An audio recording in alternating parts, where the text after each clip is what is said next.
If you wanted to stop Africa from becoming a superpower, you wouldn't have to invent a new strategy. The blueprint has already been written, tested, and perfected over centuries.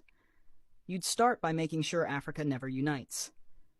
The easiest way to do that is by keeping people divided along ethnic, tribal, and religious lines. If they ever start working together, remind them of past grievances. Stoke old wounds, fund separatist movements, keep border disputes unresolved. Make sure every time they take one step forward, they take 2 steps back because they're too busy fighting each other. You'd install leaders who serve foreign interests, not their people.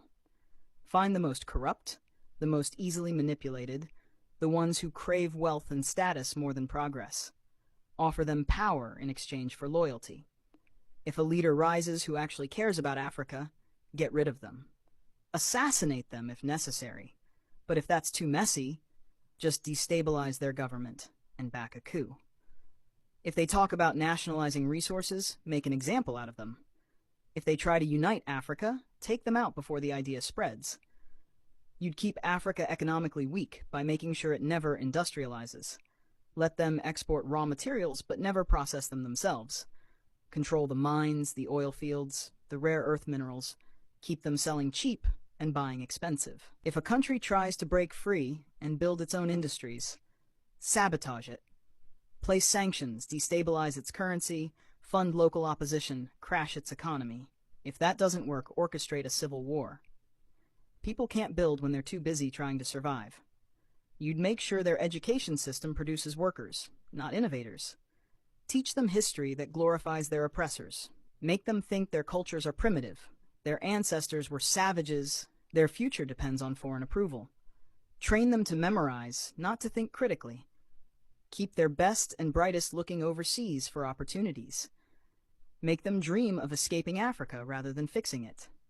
Offer scholarships that take their top minds to the West and never encourage them to return.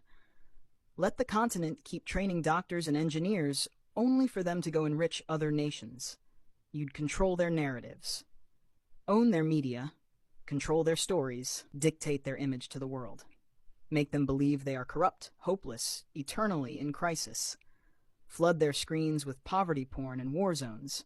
Show them charity ads that make them believe they are helpless without foreign aid. Downplay their successes. Twist their victories into isolated incidents. If an African country develops a groundbreaking innovation, credit a foreign investor. If an African leader implements a successful policy, frame it as an anomaly rather than proof of competence. You'd make sure they remain dependent. Drown them in debt. Offer loans with impossible conditions. Force them to privatize everything so foreign corporations own their water, their electricity, their land.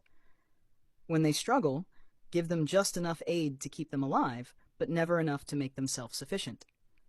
Use charities to create a culture of reliance rather than resilience. Make them think foreign intervention is necessary, that they can't solve their own problems, that they always need help from the outside. You'd suppress their military strength. Keep their armies weak, their defense industries non-existent. Sell them weapons to fight each other, but never let them develop high-tech military technology. If a country tries to build a strong defense system, accuse them of being a threat to stability. Make sure they always need foreign peacekeepers, foreign military bases, foreign advisors controlling their security. Keep them vulnerable to invasion, coups, and foreign interference. The formula is simple.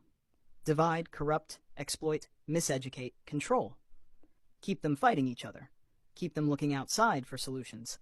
Keep them poor, dependent, insecure. Make sure every attempt to break free is met with resistance so strong that the next generation thinks twice before trying again. This isn't a theory. It's history. The real question isn't how to stop Africa from becoming a superpower.